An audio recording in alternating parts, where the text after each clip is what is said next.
It's a good question. And I think what we need to do is just take a moment to consider how, if we don't have access to finance or income, it limits what we can do or not do in society. And we can see how this affects people's ability to be socially mobile within a community, but also to engage. This not being included leads to social and financial isolation and has flow-on effects on mental health in society. This can lead to how people view themselves and the value or esteem that they see themselves as having, or that society places on them through their inability to participate in the workforce.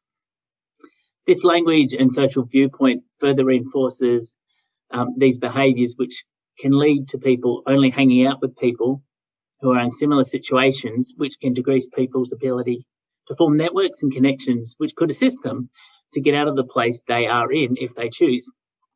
So I think it's important to say at this point in time that the amount of money that you do or don't have doesn't set the value you have as a human being or your worth.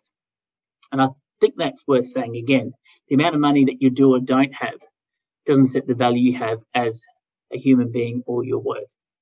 Therefore, your self-esteem or what society or the other esteems you as having worth as is not tied to your bank balance or ability to produce income, but rather your inherent value as a human being and the connectedness we have through our shared humanity. This is not to downplay that having money makes functioning and negotiating our way through many events and social interactions in society much easier. For example, it's difficult to go up and catch up with friends for coffee or a meal if you don't have the money within your budget to do so. Therefore, it may be easier to simply decline or not go to avoid the awkwardness such a situation may present. I should add at this point in time that this situation is not relegated to just one area of society, but can occur at all levels, as there are always activities with any social group that a member may not be able to participate in due to unexpected or ongoing financial constraints. Think opera or expensive business dinners or formal functions that involve keynote speakers.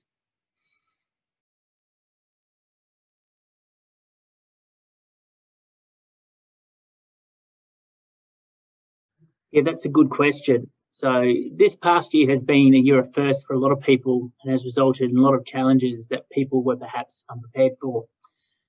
This is natural, as we can't always predict what will happen in life and how it may affect us. What we can do is we can choose our responses to these situations and look at what we can do to move forward and take any lessons that can be learned from it into the future. These lessons can take the form of personal learnings and growth, but can also include preventative behaviours. This is part of what I want to talk about in answering your question, is how we can work towards financial resilience and wellbeing. We're looking at building or inoculating yourselves to build financial resilience and wellbeing. And it's worthwhile asking the question, what is financial resilience? In a basic definition, this is how long you would be able to survive financially, meet your financial commitments if you were to lose your income today.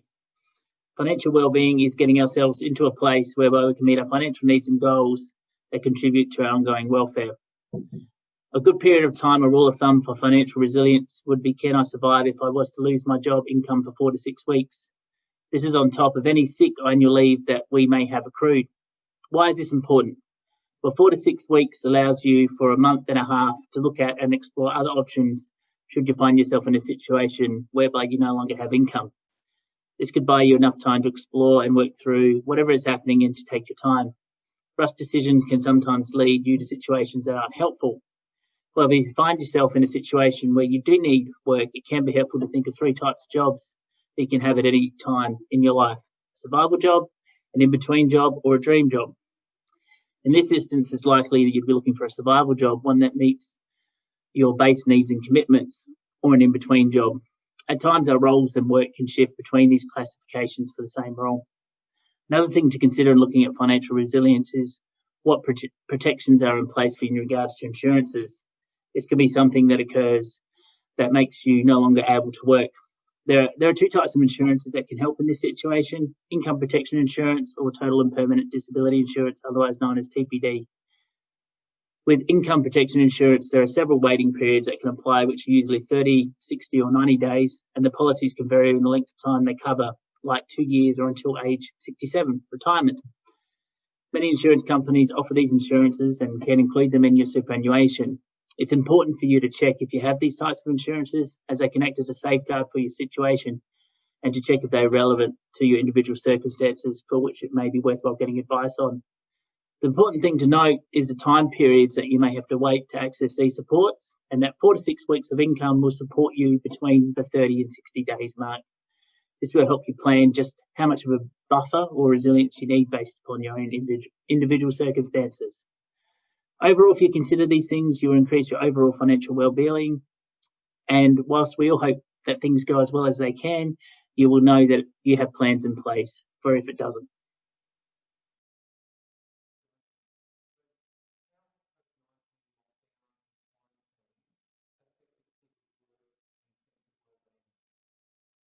Yeah, I think there's some important points to discuss in answering that. So the first is loss of income. So the impact of the loss of income for many people who are no longer able to work due to lockdowns or working from home cannot be understated. Whilst there's been some good government supports that have been put in place through JobSeeker and JobKeeper, this still has flow-on effects to people's sense of well-being and self-financial esteem and being able to look after and care for themselves. It is my hope that through this period of time where most people have had to access or know of someone who's had to access these types of supports, that we will develop an understanding that anyone at any time is only one adverse life event away from needing these supports. Hopefully, changing our collective mindsets about the type of people that need or seek government supports, therefore reducing the stigma associated with it. The other thing to think of is the redefining of roles. So COVID-19 has had an immense impact on the workforce and how people work. This is through the redefining of how and where we work. This has challenged us to review how we see ourselves in our workplace identity and where, how and what it means to work.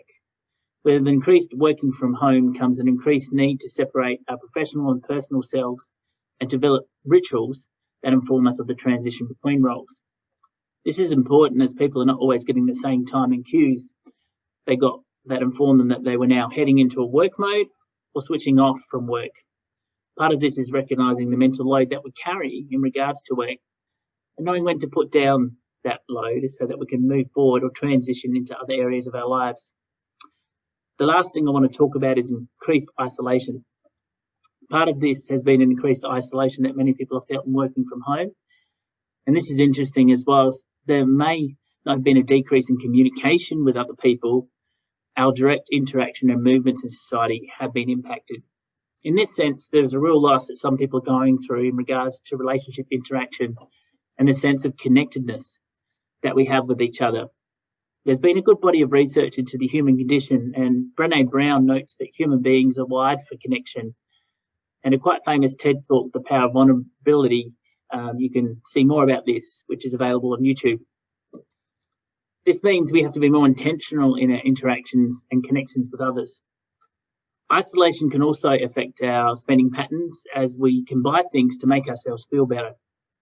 This means we need to be mindful of what we are spending our money on and examine if it's something we need or something we want and how it works in with the overall budget or plan we have for ourselves.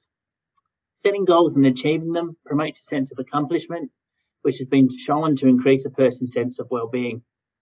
There are many tools that people can use to establish and monitor a budget, which are available online and free. The ASIC Money Smart website has a lot of tools which are freely available that help you to navigate the financial system, including a free online budget. There are also apps that are free that allow you to track what you spend your money on and set a limit on how much you can spend. Tools like this can assist you with setting and achieving your goals through providing accountability.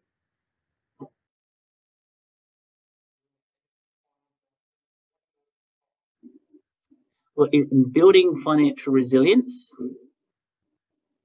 and in inoculating ourselves against these issues, I think we need to be mindful of what our income is, what our ingoings and our outgoings are, and putting a little bit away for that 4 to 6 week period that I was talking about. So making sure that we've got a bit of a buffer, and that is around awareness around our financial situation.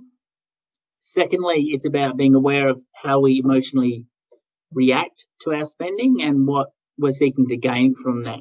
So understanding ourselves and what role money plays in how we view ourselves in the world and how we interact with it, which is really about understanding or defining our meaning and purpose, which can help with well-being and our worth. And in being mindful of what we're spending on is really it's practicing a degree of mindfulness, but in regards to our money, understanding what we're doing and how we're doing it. I think through that consciousness around our situation and what we're doing, it's really becomes a lot easier to understand where we're at and what we'd like to achieve. So the last thing I suggest is setting some goals that are achievable and that are measurable, and being kind to yourself in the process. So budgeting is not always, doesn't always have to be something that we get stressed about or we can think of in terms of it's a chore, but rather we can look at it as something that is there to help us achieve what we want to in life and help us establish a better sense of not just financial well-being, but also personal well-being. Because as we take care of that area in life, it's a lot easier to do other things that we want to do.